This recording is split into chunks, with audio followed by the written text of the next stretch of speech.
कशी आहेस ग? अगं नाही, माझी काय काळजी नको करू. इकडं मी ना लय आनंदात आहे.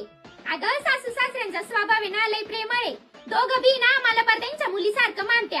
आणि सासूचं तर तू काय विचारूच नको. त्यांचा स्वभाव तर लय मन मोकळा आहे. त्यांचं जे मनात असतं ना ते लगेच मला बोलून मोकळ्या होत्या. पारे ना माझ्यापासून काहीच लपवित नाही. घरातलं सगळं छोटं मोठं मला सांगात्या.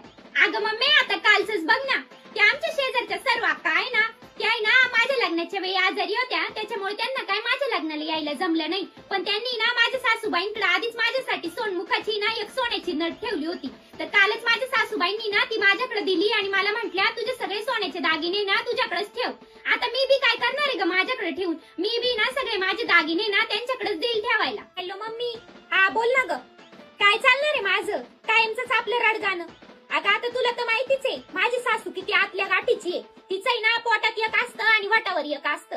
अगं मम्मी मागच्या महिन्यात नाही का ग माझ्या मावस सासूच्या पोराचं लग्न होतं. मला तर काय त्या लग्नाला जायला नाही जमलं. पण ना तरी बी त्या मावशीनी ना माझ्या वाट्याची साडी पाठवली होती माझ्या सासूकडं. पण ना माझी ही सासू एवढी चाप्टर आहे ना का परस्पर ती साडी माझ्या नंदेला देऊन टाकली.